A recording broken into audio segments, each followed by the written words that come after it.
वक्फ कानून को लेकर एक जमात मुसलमानों को ललकार रही। खास सोच वाले ये लोग वक्फ कानून के खिलाफ मुस्लिमों को भड़काने की कोशिश कर रहे हैं।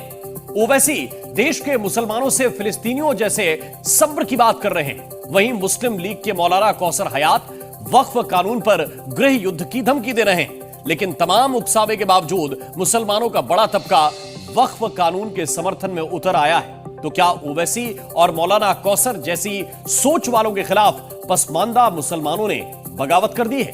देखिए ये रिपोर्ट। नारे तकबीर, नारे तकबीर। डंके की चोट पे जालिम को बुरा कहता हूँ, मुझे सूली से न जिंदानों से डर लगता है। भाजपा सरकार गृह युद्ध की तरफ धकेल रही है देश को। जो सियासी ताकतें आज इस मुल्क पर हुक्मरान हैं, वो हमको मिटाना चाहते हैं। ओवैसी जैसे लोग टकराव पैदा करते हैं। सिर्फ मुसलमानों की मस्जिदों को छीनने की कोशिश कर रहे हैं। सियासत अपनी दुश्मनी की आखिरी मंजिल पे आ पहुंची। अब किसी से किसी की दोस्ती देखी नहीं जाती। पहली बार मुस्लिम समाज में सामाजिक न्याय को सामने रखते हुए, मुस्लिम समाज में जेंडर जस्टिस को सामने रखते हुए सरकार ने पहल किया है और उसका सीधा फायदा कमजोर लोगों को हो रहा है। वक्फ कानून पर एक खास जमात मुसलमानों को भड़काने में जुटी। वक्फ एक्ट के खिलाफ ओवैसी मुसलमानों को ललकार रहे। जब ज़मीर और ज़र्फ का सौदा हो दोस्तों, कायम रहो हुसैन के इनकार की तरह। वक्फ कानून पर टकराव के हालात बनाने की कवायद हो रही है। ओवैसी, मुस्लिम पर्सनल लॉ बोर्ड, जमीयत और जमात वक्फ एक्ट को काला कानून बताने में जुटे, विरोध को धार देने की कोशिश कर रहे हैं। ओवैसी विरोध के इस आवाज में सबसे आगे दिखने के लिए कड़वे बोल बोल रहे हैं। विरोध को रोशन करने के लिए समर्थकों से मोबाइल की बत्ती जलवा रहे हैं। आपके पास सेलफोन है, जरा खोल के लाइट जलाओ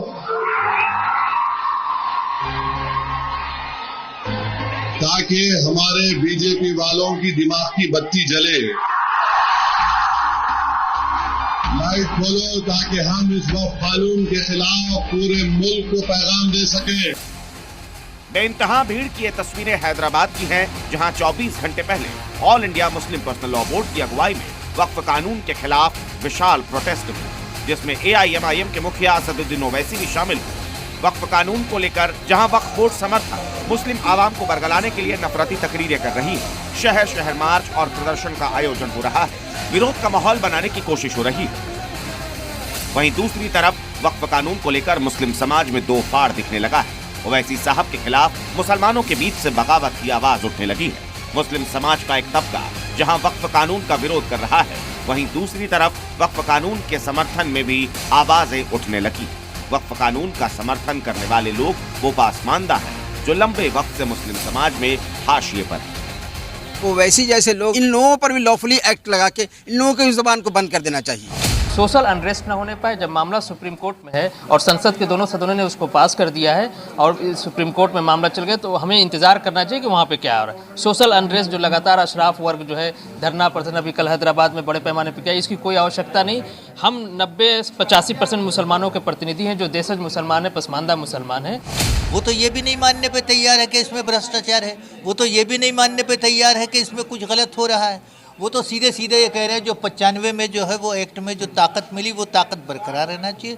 तो ये बात अपनी जगह पे बड़ी स्पष्ट है कि संशोधन पे आप क्यों नहीं तैयार हैं।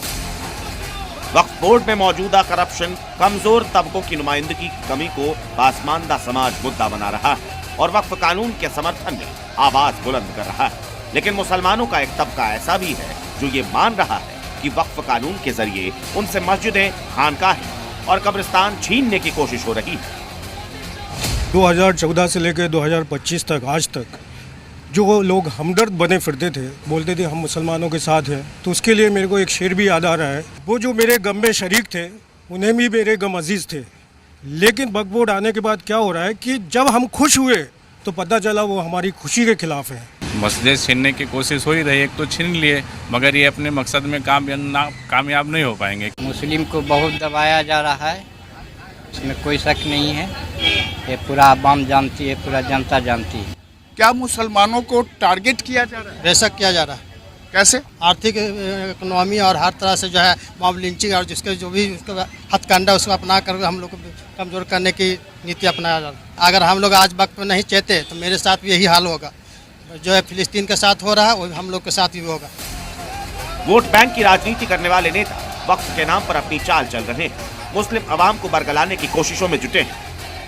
सरकार द्वारा प्रायोजित अभियान है, कभी वो वक्फ के नाम पर, कभी वो मस्जिद के नाम पर, कभी वो मंदिर के नाम पर, कभी वो कब्रिस्तान के नाम पर और कभी वो 3 तलाक के नाम पर। ये सारे मामले जो हैं देश में मुसलमानों को आतंकित करने के लिए चलाए जा रहे हैं, इसके अलावा कुछ नहीं। दिल्ली, पटना और विजयवाड़ा के बाद अब 26 अप्रैल को कोलकाता में वक्फ कानून के खिलाफ बड़ी रैली की तैयारी हो रही है। मिल जाएगा ठीक है, नहीं मिलेगा कोई नहीं। हमारे जो गणतांत्रिक प्रक्रिया में जो हमारे आंदोलन चल रहे हैं ये ऐसे चलते जारी रहेंगे। एक ब्रिगेड को लेके क्या होगा, चलेगा, जारी रहेगा। ये भी एक कानून बने हैं, इसको रद्द कराने के लिए हम लोग मैदान में हैं। केंद्र ने जमीनखोर वक्फ बोर्ड के खिलाफ शिकंजा कस दिया, लिहाजा अब वक्फ बोर्ड की दादागिरी के दिन बीत गए। किसी बोर्ड के नाम पर लूट खसोट हमेशा के लिए लगाम लगाने का काम किया है। वक्फ बोर्ड संशोधन अधिनियम पारित होने के कारण अब ये मनमानेपन पर लगाम लगेगी।